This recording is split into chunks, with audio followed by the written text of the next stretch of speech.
Hi kalian, welcome back to my YouTube channel. So di video kali ini aku akan memberikan sedikit klarifikasi sama teman-teman semuanya.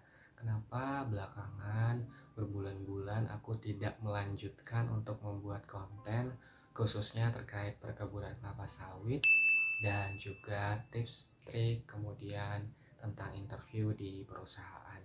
Karena beberapa akhir-akhir ini aku ada kesibukan, jadi tidak bisa untuk membuat konten. Sebelumnya terima kasih banyak untuk teman-teman yang udah support dengan cara subscribe channel YouTube ini, dan alhamdulillah sekarang sudah ada sekitar 600 orang yang subscribe. Ya alhamdulillah, semoga ke depan terus bertambah seiring berjalannya waktu, dan semoga konten yang aku buat ini bermanfaat untuk orang yang membutuhkan. Nah, jadi di video kali ini aku akan menjawab sebuah pertanyaan yang diberikan oleh teman kita ya di kolom komentar channel aku. Jadi pertanyaannya seperti ini. Ini dia pertanyaannya. Nah, terkait soal denda atau penalti dari surat perjanjian yang sudah disepakati antara kedua belah pihak ya, antara si pekerja dan si pemberi kerja. Jadi dalam konteks kalau misalnya ketika si pekerja itu dinyatakan tidak lulus untuk mengikuti tahapan selanjutnya dalam kontrak atau ikatan dinas dari proses manajemen trainee. Sebelumnya aku akan menceritakan beberapa hal yang membuat kita tidak lulus.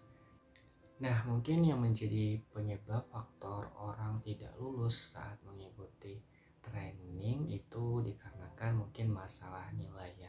Jadi ketika kita training di dalam kelas itu akan ada beberapa challenge yang kita harus lalui, yaitu dengan mengikuti ujian tertulis dari seluruh rangkaian materi yang sudah diberikan pada saat training. Jadi ketika nilai ujiannya rendah, artinya seseorang tidak bisa mengaplikasikan apa saja yang sudah dipelajari ke dalam bentuk ujian itu. Dari situ.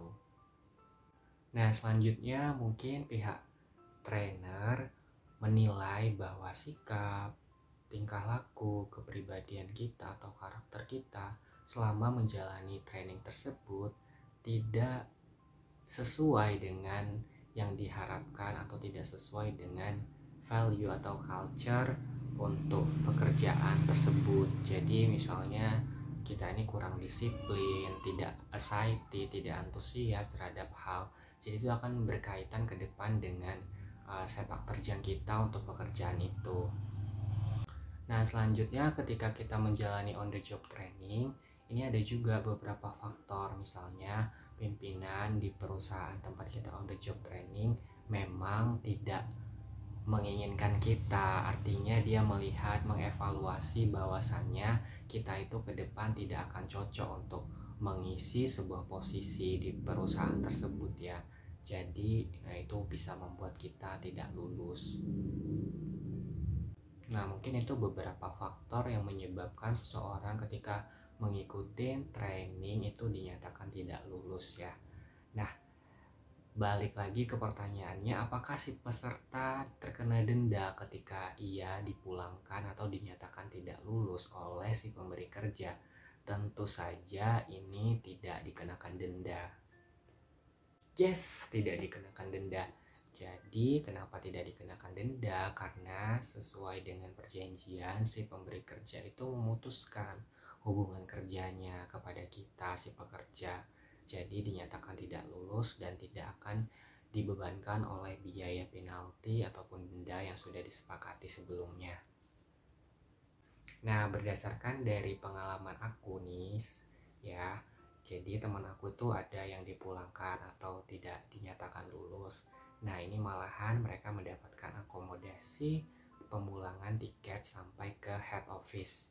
Jadi waktu itu head office-nya itu di Jakarta, jadi dibiayain, dianterin ke bandara, kemudian diberikan tiket kepulangan, tapi hanya sampai ke Jakarta saja, ke head office di situ.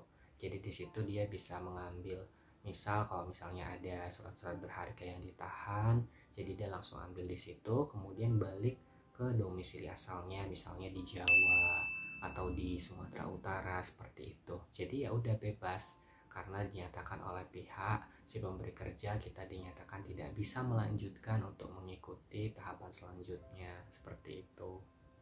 Tapi sebagai catatan buat teman-teman, mungkin di setiap perusahaan itu peraturannya pasti sudah berbeda ya satu sama lain. Jadi sebelum kalian membuat kesepakatan soal perjanjian kerja itu harus benar-benar dibaca terlebih dahulu, ditelaah supaya kalian bisa clear untuk memahami apa-apa saja poin dari isi perjanjian itu. So, semoga jawaban tadi itu membantu buat teman-teman, dan jangan lupa untuk tetap support channel YouTube Indra Kalian biar semakin berkembang dengan cara subscribe, like, komen, dan share ke semua sosial media kalian. Karena satu subscriber itu sangat berarti banget buat aku biar aku bisa semangat. Dan satu lagi, karena subscribe itu kan gratis, jadi mudah banget buat dilakuin. Oke, sampai di sini dulu untuk video kali ini, dan buat teman-teman yang mau bertanya silakan komen di kolom komentar atau mungkin bisa DM langsung ke Instagram aku di @aimindra ya. Oke, sampai ketemu lagi di next video. Salam sehat untuk kita semua. See you guys.